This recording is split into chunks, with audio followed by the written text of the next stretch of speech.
الحمد لله رب العالمين بارئ الخلائق أجمعين ثم الصلاة والسلام على أشرف الأنبياء والمرسلين حبيب قلوبنا وطبيب نفوسنا أبي القاسم المصطفى محمد اللهم صل على محمد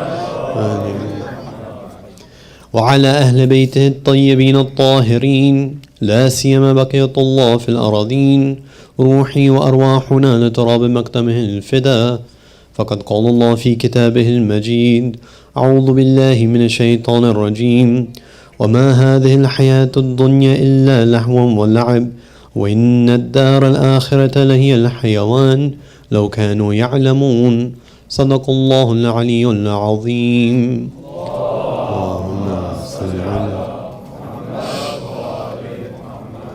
For the hastening of the reappearance of our Imam, please recite a louder salawat.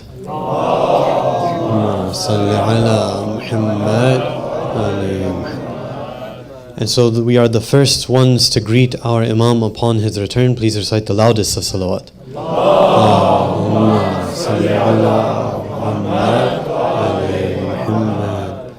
Assalamu alaikum, dear brothers and sisters. Before I start into actually talking the speech, I wanted to mention a couple of things about our expectations from majalis. I mentioned some things in the first majlis, I think, but a few other points came to mind that maybe would be beneficial to talk about. One of the things and expectations that we might have, majalis, maybe, in general and specifically, but all speeches in general, or maybe expectations that we have from people who are imparting religious knowledge, is that in somehow they make us feel better, right? We have somehow this expectation, not verbalized, not very outwardly, that you have to make me feel better about myself, about my life, but in some ways that's an expectation, subtly, subconsciously, that we expect that what we hear to make sense of everything going around with us and somehow make us okay with our lives, okay with moving forward. And to some extent that's something that makes sense because you want to make sense of things. But that expectation can be twisted into a way, in a form that becomes very, very far from a realistic image of Islam. Because the reality is, a lot of times we should feel sad. And we should feel bad about ourselves. Right? That's something that's also natural and should happen. It's not the case that religion should always make me feel happy, make me feel glad. Right?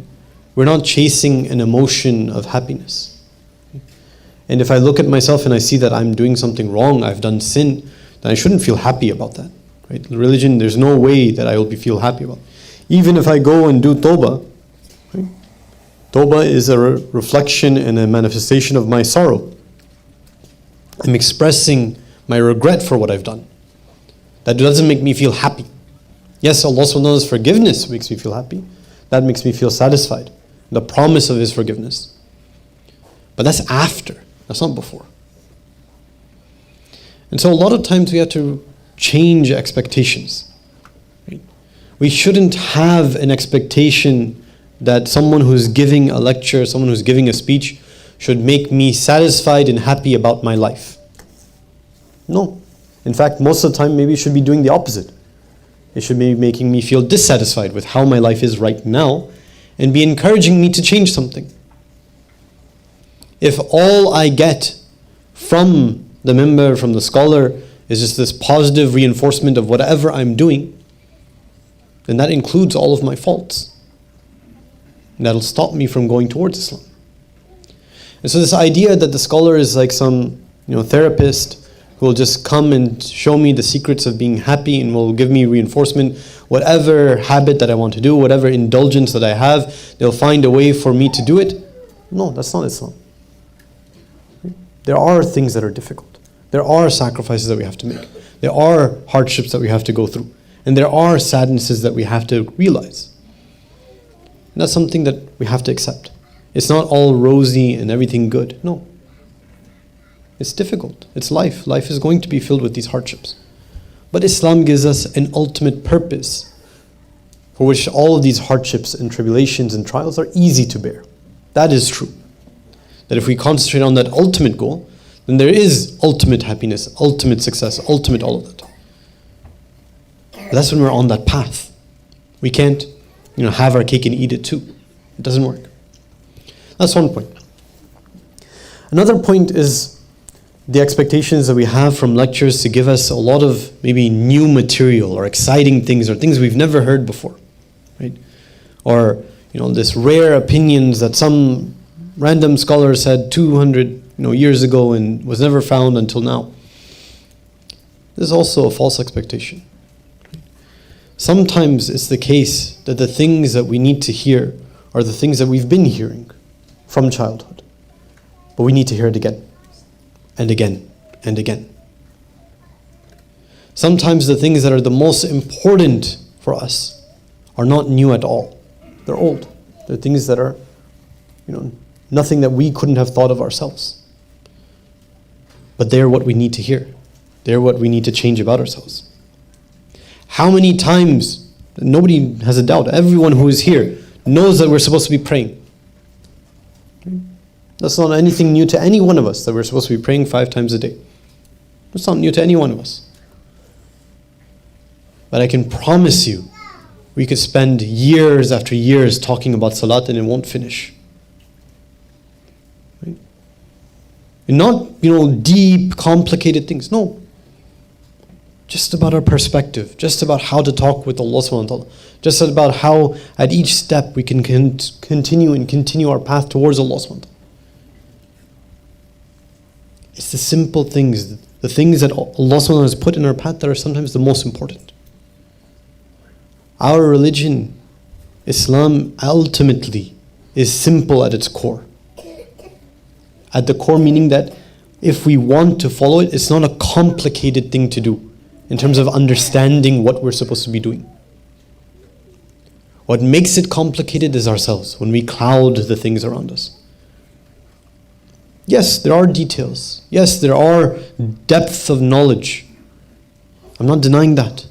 But the path to that is right in front of us.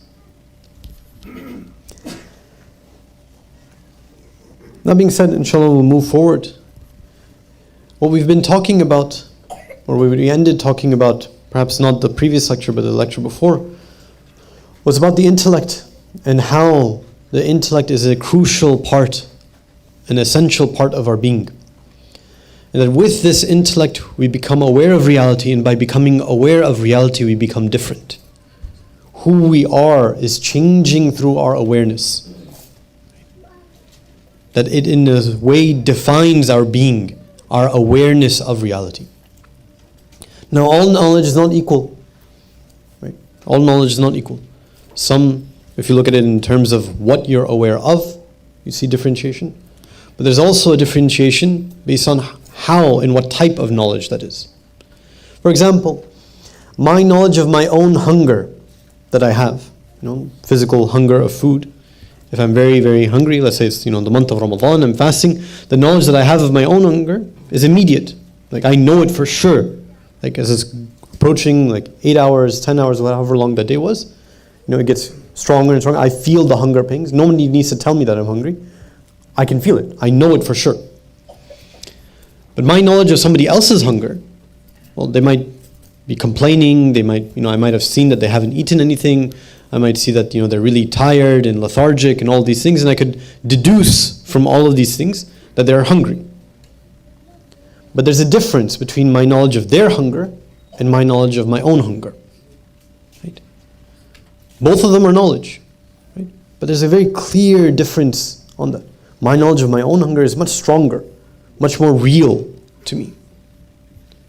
We have to realize that that's the kind of knowledge we want of Allah subhanahu wa ta'ala. Not of an abstract concept of God, that yes, this concept exists in reality. Yes, that's good and necessary, we should have that too. But what we want in reality is to know God. Just in the same way that we know ourselves, know our own hunger, know our own emotions, we want to know Allah subhanahu wa ta'ala. That's what we want. That's what we're aiming for. And you can imagine how that would change things. Right? Compared to knowing something in a way with sort of separation, with the degree of separation, like how I know your hunger. If I knew instead Allah subhanahu wa ta'ala, instead of knowing Allah subhanahu wa ta'ala like that, if I were to know of Allah subhanahu wa ta'ala directly and immediately, that would change a lot of things for me. I would feel it. And in reality, I'll make a claim and not prove it, but I'll make a claim that we all actually do have this knowledge of Allah subhanahu wa ta'ala. And this is something claim that we can substantiate through various means and proofs. But it is something that is there. We all have this knowledge of Allah subhanahu wa ta'ala within us. We just might not be paying attention to it. We might mislabel it. Might not be aware of what exactly we have the knowledge of. And so the path in Islam that Islam has outlined for us is in reality can be termed like this, is that everything is taking away the barriers and the veils from that inner knowledge that we already have. And so then that knowledge strengthens more and more. Now, the verse that I mentioned in the beginning, and I also had mentioned it in the beginning of last majlis as well, but I didn't get the chance to go over it. It says, وَمَا هَذِهِ الْحَيَاةُ الدُّنْيَا إِلَّا لَحْوٌ وَلَعِبٌ. It says, this life, the life of this world is nothing other than diversion and play. Okay? It's nothing other than diversion and play. وَإِنَّ دَارَ الْآخِرَةِ. And certainly the next life, the abode of the next life, لَهِيَ الْحَيَوَانِ. That is where we're alive. That is where life exists. لَوْ كَانُوا يَعْلَمُونَ. If they were only to think and know that. It's something that we find a lot of difficulty in. To escape the reality that this world is not all what it's about. Right? We accept we're material. We have a facet of our being that's material. It's living in this material world. And everything around us is tangible. Right? Everything, the sensations, everything that we're around, right? The immediate thing to us is this tangible things. For us to move beyond that and say that there's some other world that I haven't seen, that I don't realize, that's the real world and this is the fake world, that's really difficult. But that is what we're saying. That is what we're claiming. And it's that persistent illusion that this world is the real one and the next is somehow abstract and not so real and iffy and all that, that causes all of our actions to skew. Because if we treat this world as if everything is real here, everything is more important here, then obviously all of our actions will be guided towards and pointed towards this world. Makes sense. Now if you look, we have in our munajat, we have in our du'as, we have in the Quran itself, places where there's opposing attributes that are graded between ourselves and Allah subhanahu wa ta'ala. Right? For example, when we call Allah subhanahu wa ta'ala the Hayy, the living, we're also negating in some way that attribute from ourselves. Right? We have that, for example, in the munajat of Imam Ali that he recites, or was narrated that he recited in Masjid al-Kufa. That أنت الحي وأنا الميت وهل يرحم الميت إلا الحي. Says that you are the living and I am the dead. And who will have mercy on the dead except for the living? And that's something that's difficult to grasp. Right? That we don't have things in our hands. Our attributes, the things that we have around us are not really ours. Right? The same thing that we had mentioned some nights ago. The verse in the Quran that said that أَنْتُمُ الْفُقَرَاءُ إِلَى اللَّهِ وَاللَّهُ الْغَنِيُّ الْحَمِيدُ. That you are the poor, needy ones to Allah subhanahu wa ta'ala, and Allah subhanahu wa ta'ala is the needless one. Everything that we think that we have is not really ours. I'll give an example. If you go to a store and buy a phone, right? You go to a store and buy a phone from a store.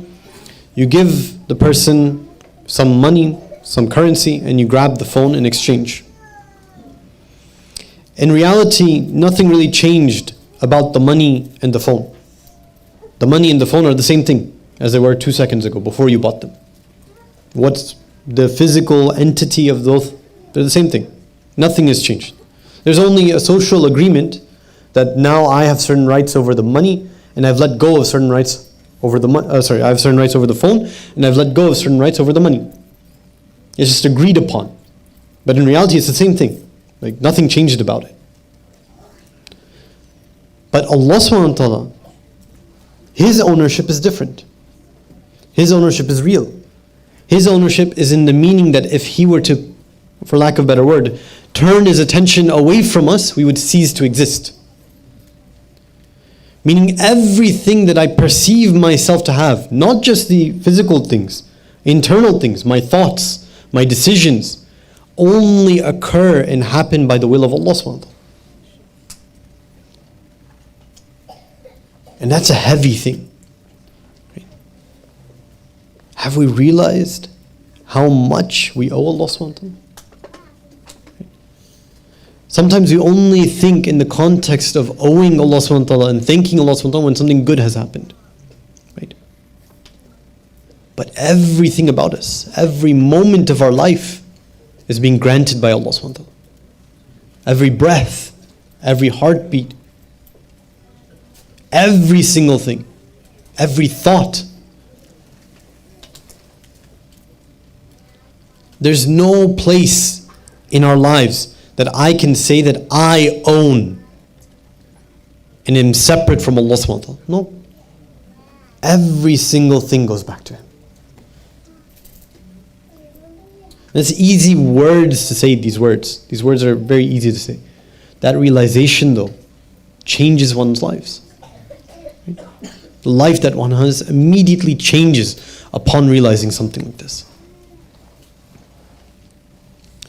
I'll give an example. I didn't intend to give this example, so I don't have the verse in mind where exactly this is mentioned, but I've quoted this before in a previous speech, but not here, but somewhere else. But there's 3 places in the Quran where the story of the sorcerers of Fir'aun in the court of Fir'aun are mentioned.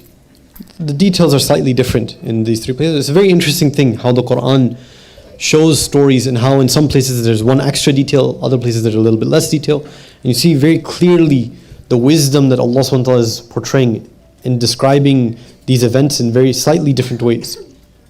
In any case, these sorcerers, they come and they ask Fir'aun before they go into this contest with Hazrat Musa, they say, what's in it for us? What will we gain from it?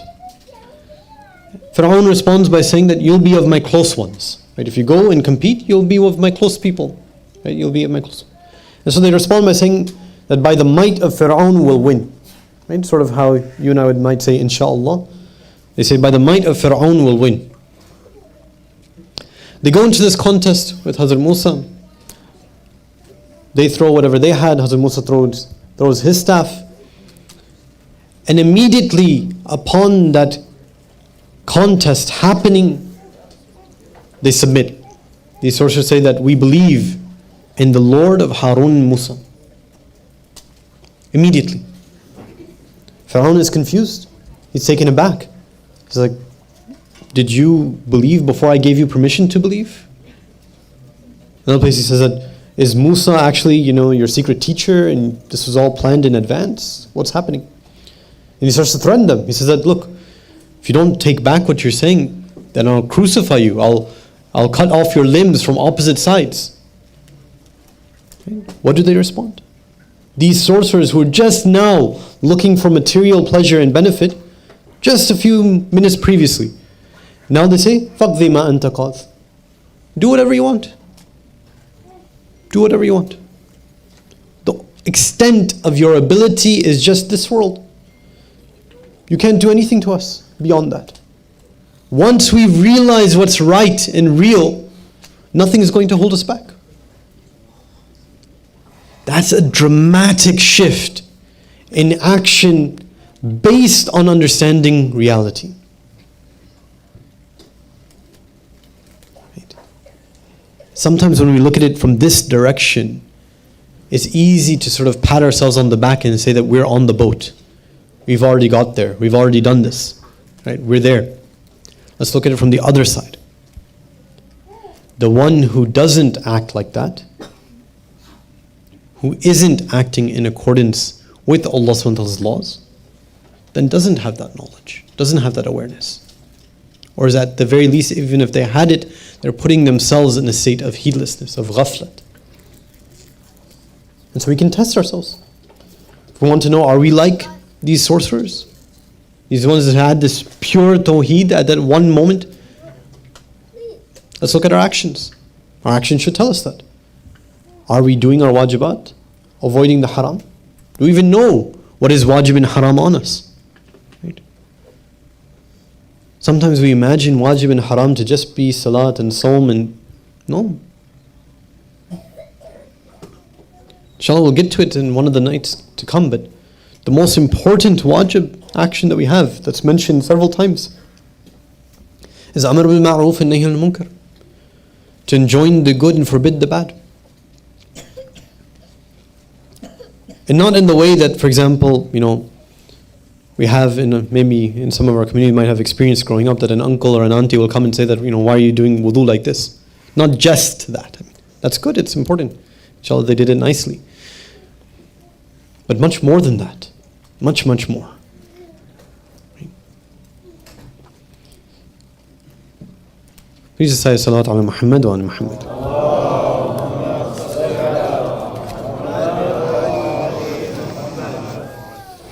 Please say another salat.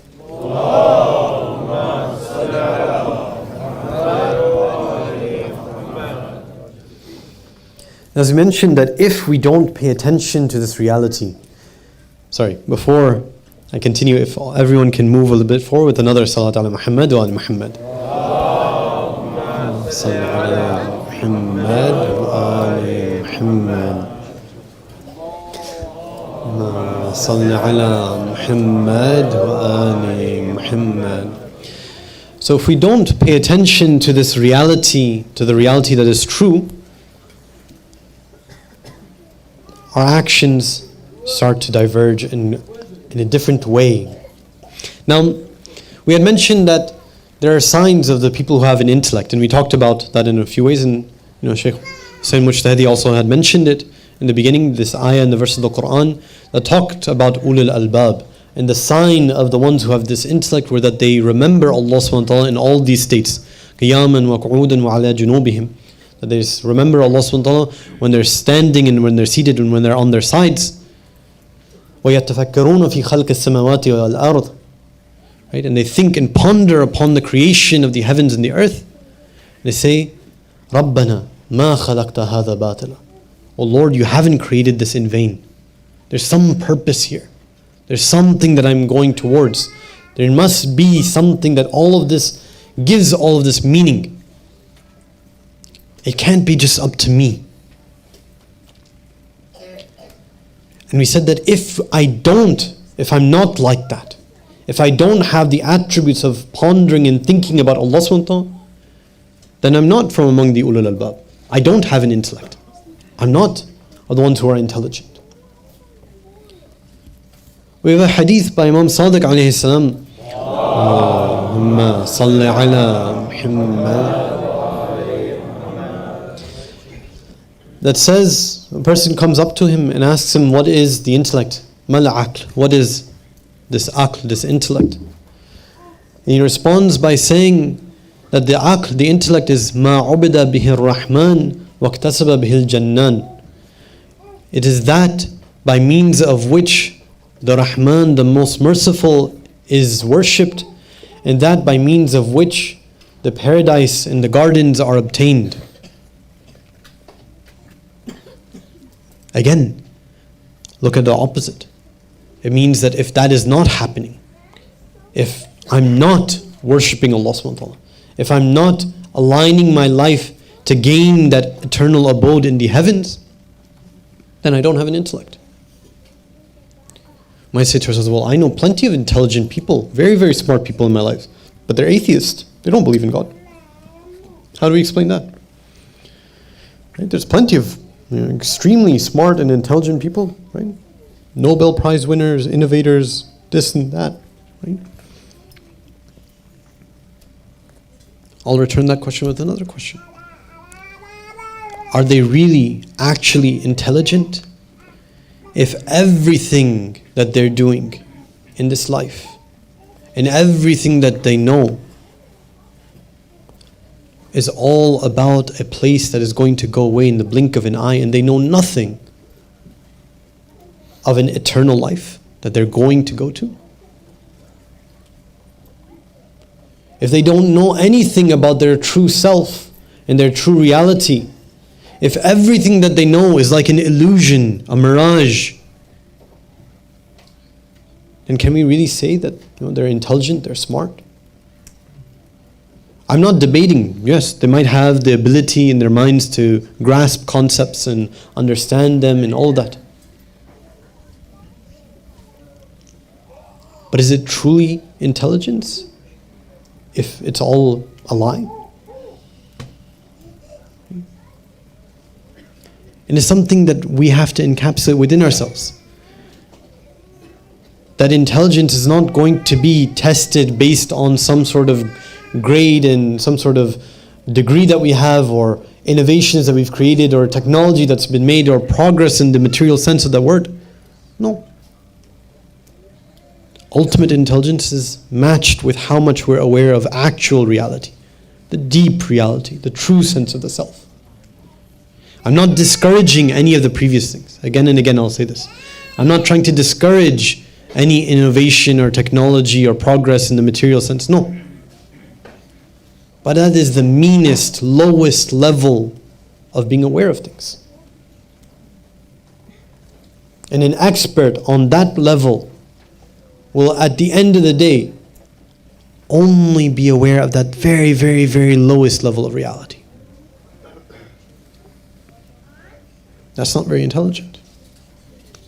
I'm not saying that I'm going to go around and say that, oh, all these people are stupid or dumb. I'm not saying that. Right? I'm saying that's not a reflection of intelligence, though. Ultimate intelligence. There's a series of verses in the Quran it's a very beautiful series of verses. It's in Surah Nur. The beginning of the series of verses is few verses that talk about Allah nur as-samawati wal ard. Won't talk about that side. Talk about the other side of it. Verse number 39. It says, أعوذ بالله من الشيطان الرجيم. It says, وَالَّذِينَ كَفَرُوا أَعْمَالُهُمْ كَسَرَابٍ بِبَقِيعَةٍ يَحْسَبُهُ ظَمَآنُ مَاءً حَتَّى إِذَا جَاءَهُ لَمْ يَجِدْهُ شَيْئًا وَوَجَدَ اللَّهَ عِنْدَهُ فَوَفَّاهُ حِسَابًا وَاللَّهُ سَرِيعُ الْحِسَابِ. So the ones who disbelieve, their actions are like a mirage. And like a thirsty person thinks of it, as water. They're going towards it. They think it's like, everything that they have. They get close to it and they find nothing, right? Rather, they find Allah subhanahu wa ta'ala, and Allah subhanahu wa ta'ala will account for them. Next verse. It's another very vivid imagery in this next verse. It says, "Oh, كظلمات في بحر اللجي يغشاه موج من فوقه موج من فوقه سحاب." It is like the darkness in a stormy sea, where there's wave upon which there's this dark overcast clouds. ظلمات بعضها فوق بعض إذ أخرج يده لم يكد يراها. It's darkness upon darkness. They take out their hand and it's as if they can't even see it. The thing that's closest to them, they still can't see it. Why is this the case? Very vividly describing that all of the actions of the one who disbelieve, it's nothing. They come to no result. They come to no end. Now, why is this important for us? Right? We might say to ourselves, well, sure, I can, say this and then pat myself on the back. I'm a mu'min. I believe. I'm good. So I'm not like that. But Iman having iman in our hearts is not something that's by the tongue. It's not something that I've just accepted by being born a Muslim or anything like that. Iman is enforced and seen and displayed through our actions. If I'm not living my life as a Muslim, as a mu'min, in all aspects of my life, every aspect of my life, then I cannot say to myself that yes, I'm part of the mu'mineen, and pat myself on the back and move forward. We need to take pause and analyze ourselves. Right? If this was a class, I would give this homework, and say that, look, tonight, go home, before you go to sleep, write this down, look and analyze your life from the beginning that you can think of up till now. What's the trajectory that I've been going on? Where am I heading exactly? What are the things that have informed on my decisions in my life? Has it been really Islam? Is Islam really the thing that's guiding and directing my actions? The job that I have, the education that I have, the decisions and the relationships that I have, what I wear, what I talk, what I eat. What is it that's telling me what to do?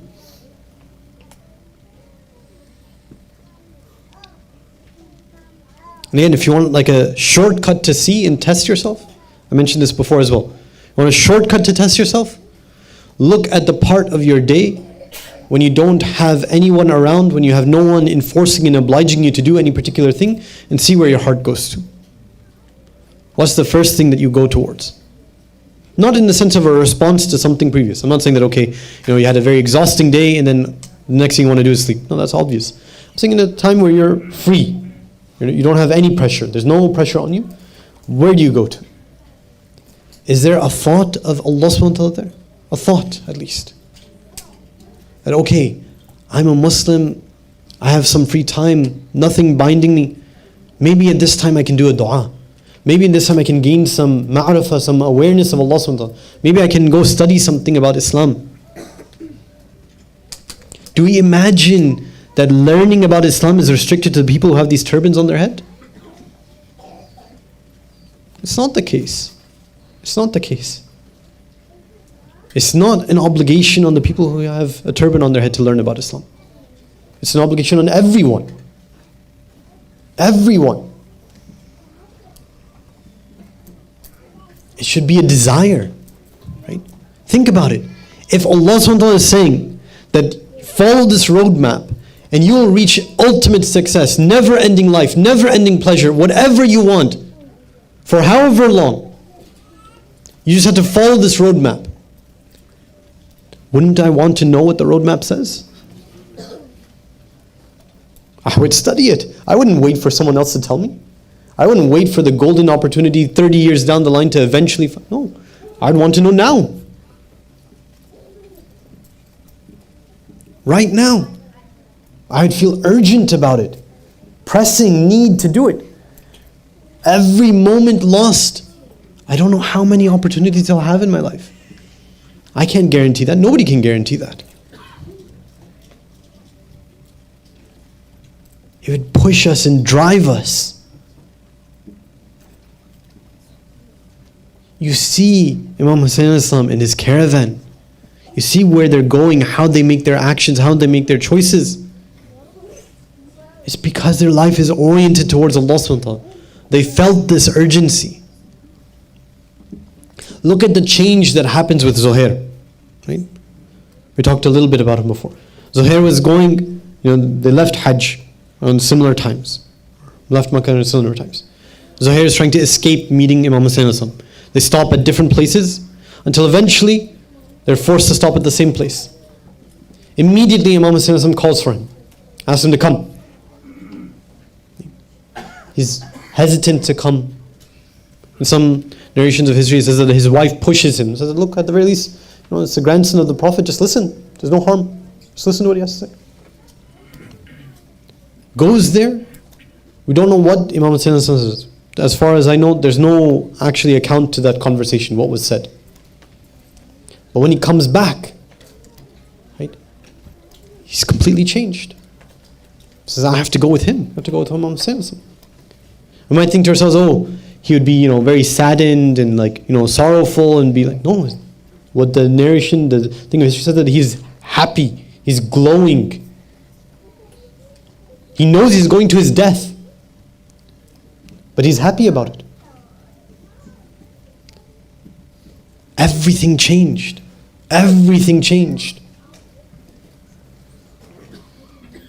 Remember, so here's not even a Shia by the way that we recognize that word. He's not even a Shia. But understanding reality, it made him change like that. We who claim to be the Shia, claim to be on the path of following the Imam, the Imam's word should have 1,000 times more impact on us.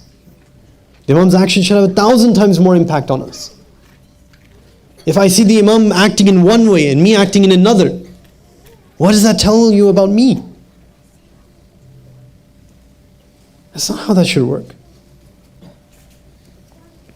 Going back to the intellect.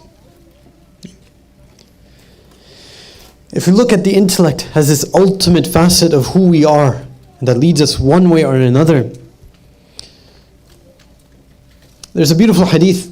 I'll maybe mention more about it in the following nights, but it's a very beautiful hadith, lengthy hadith. It's known under the title of hadith as the Junud al-Aql wa Jahl, right? The hadith that talks about the armies of the intellect and ignorance.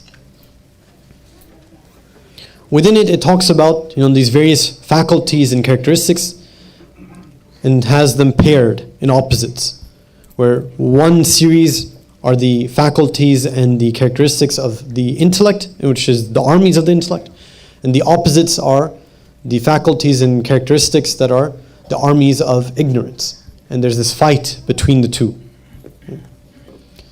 One of them that's mentioned as from among the armies of the intellect is shukr, of being thankful. Our intellect drives us to this. As I mentioned previously, have we thought and pondered upon our own existence? We came into existence from non-existence, meaning that there's no me before this. There's no I before this. I can't even say and mention that I deserved X and Y, because there was no me. There was no me that had anything. I wasn't there. Everything we have, this very life we have, is an infinite amount of grace from Allah subhanahu wa ta'ala.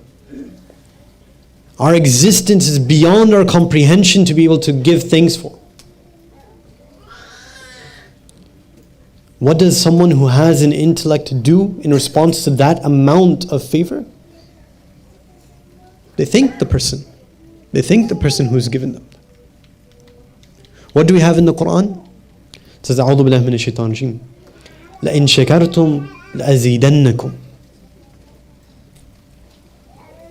If you thank Allah subhanahu wa ta'ala, if you express and do thank of Allah subhanahu wa ta'ala, He'll increase you. And it might, at first, like the surface level, that's sounds very hopeful and things like that. But if you think about it just a little bit more, you'll understand how bewildering that is. How utterly confusing the statement is. Allah subhanahu wa ta'ala is saying to me that if I thank Him, which I should be doing, He's going to give me more. He's going to increase me. Why? Right? From our minds, a human mind, that makes no sense. Right? We think of things as transactionary. I do something good to you, I give you a gift, you give me a gift, and it's over. It's done. I give you a gift, you thank me, it's over. That's done. There's nothing else.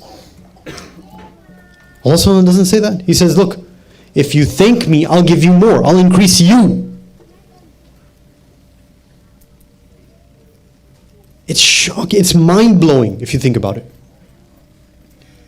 We owe everything to Allah subhanahu wa ta'ala. Everything. And He's saying, hey, thank me and I'll give you more.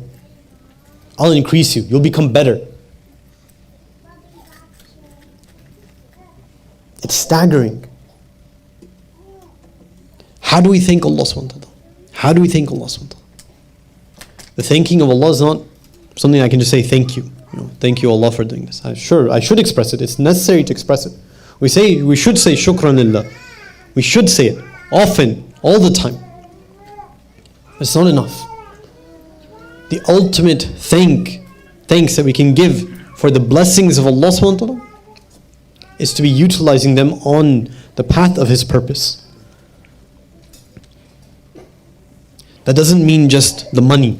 Okay, that's the easiest thing to do. The easiest thing that we have is to spend money.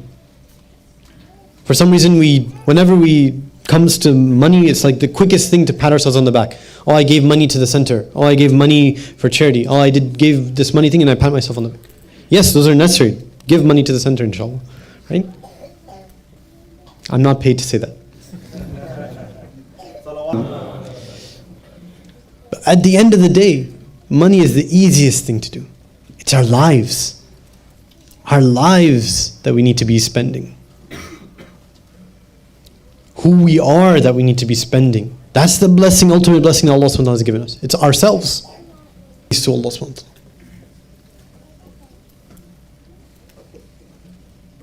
What does Allah subhanahu wa ta'ala say after this? He says, وَلَئِن كَفَرْتُمْ إِنَّ عَذَابِ لَشَدِيدٌ. The opposite side. And if you cover up the blessings of Allah subhanahu wa ta'ala, you don't give thanks, then certainly my punishment is severe. Now we tend to think of punishment as, God sees us doing something and He kicks us while we're down. It's not like that. Because at the end of the day, we've already said this. Me doing anything that Allah subhanahu wa ta'ala tells me not to, the hurt and pain and the suffering of that is me. That is the adhab in a real way, in one way of looking at it. It's not as if Allah subhanahu wa ta'ala says, okay, you do this is going to damage your soul, and once your soul is damaged, I'm going to kick you. No. It's the damaging of the soul that is the punishment. And that makes it real to us, if we think about it in this way. That punishment is of our own making, by the actions that we do. That makes it difficult to escape that reality. Now, inshallah, in the future lectures we'll talk more about this concept of being thankful for Allah subhanahu wa ta'ala and His blessings. But it's something that we see is such a deep-rooted concept within ourselves. Not specifically to Allah subhanahu wa ta'ala, but this concept of thanking someone who's given you a favor. Right? It's almost, you can probably see it's across every culture, every place. You see, to some extent it's always there. That if someone does you a favor, you thank them. And so this gives us another way, another very important way to increase our awareness of Allah subhanahu wa ta'ala. Is to look at ourselves and count the blessings of Allah that we've been given. It's not possible. It's not possible to count all of them. But to count however much we can. And do it constantly, day after day. In fact, if you think about it, again, we have a very natural and automatic and already built-in way of doing that. After every single salat, what do? We do a tasbih. We say Alhamdulillah. Right? We say Allahu Akbar. We say Subhanallah. Why aren't we thinking when we're saying these things? All the blessings that Allah subhanahu wa ta'ala has given to us. Blessings in our lives. Amazing things we see around ourselves, within each other. It's a natural way. And this is what I'm saying, when the way forward for us is not something complicated. You don't need someone to come and tell you the secret dua, this never heard before prayer, this never heard before amal. No, you don't need that. 5 days, 5 wajib prayers that you have, the normal dhikr that you have in front of you, the thing that you already know, that I already know. If I were to act on that, the way forward would become clear. Not saying that there isn't more amal and things to do. There are. There's so much more that we even are aware of. But if we were to act on the things that we have in front of us, it would push us to all of those other things that are left. Inshallah, we can take a few moments to mention the musibah of Abu Abdullah al-Hussein. اللهم صل على محمد وآل محمد اللهم صل على محمد وآل محمد اللهم صل على محمد وآل محمد السلام عليك يا أبا عبد الله وعلى الأرواح التي حلت بفنائك عليك مني سلام الله أبدا ما بقيت وبقي الليل والنهار ولا جعل الله آخر لحد مني زيارتكم السلام على الحسين وعلى علي بن الحسين وعلى أولاد الحسين وعلى أصحاب الحسين. Dear brothers and sisters, let's take our hearts to Karbala. As we mentioned, in Karbala we find so many shining personalities. From among the companions of Abu Abdullah al-Hussein, we see some who were old, or young and newly married, some who had been with the Imam for a very long time in this journey, and some who come and joined the caravan very late. Of the ones that joined him quite late, reportedly on the 7th or 6th of Muhurram, is Habib ibn Mudahir. We see that Habib ibn Mudahir was someone who was of the close companions of Amir al-Mu'mineen alayhi salam. Very close companions of Amir al-Mu'mineen. In Kufa, he was one of the first to give bay'ah and allegiance to Muslim ibn Aqil. When all of the things that happened with Muslim ibn Aqil happened and Kufa was put under siege and blockaded and nobody was allowed to leave, Habib ibn Mudahir and Muslim ibn Awsaja somehow were able to escape and leave Kufa. They rush towards Karbala and they reach perhaps on the 7th of Muhurram. Habib sees that the number that Imam Hussein has with him is very few. And it's narrated that Habib goes to Imam Hussein and says, "Let me go out and try to see if I can find more supporters. Let me see if I can go. I promise you, I know the people who live here. I can gain their support and I'll come back." Habib goes out, but he's unable to bring anyone back with him. Can you think of how difficult that must be to bear? To see your Imam in difficulty, under siege, promising him that you'll find help and support, but unable to satisfy that promise. He comes back empty-handed, but the Imam welcomes him back. On the night of Ashura, Habib is one of the ones who is comforting the heart of Zainab, letting her know that as long as they draw breath, no blood of Bani Hashim will be spilled. On the day of Ashura,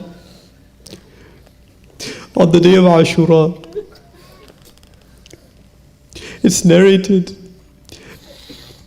that when Muslim ibn Awsaja was at his last breath, Habib ibn Mudahir goes up to him and he says, "Ya Muslim, if there was something that I knew in me, if I knew that there was going to be more life within me, I would ask for your will. I would ask for your wasiyah, your testimony for what I should do on your behalf. But I don't know, I'm not going to last much after you."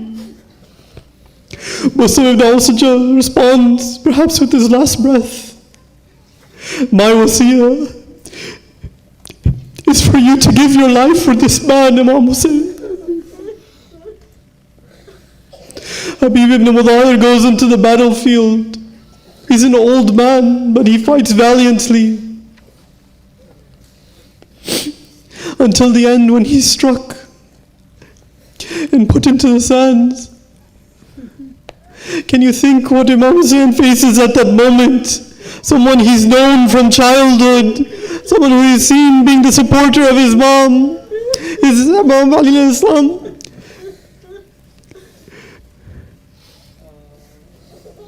There's another moment in Ashura, on the day of, when Imam Hussein calls out, Ya Habib, Ya Muslim. But he hears no response. على لعنة الله على قوم الظالمين وسيعلم الذين ظلموا أي منقلب ينقلبون. مات Hussein.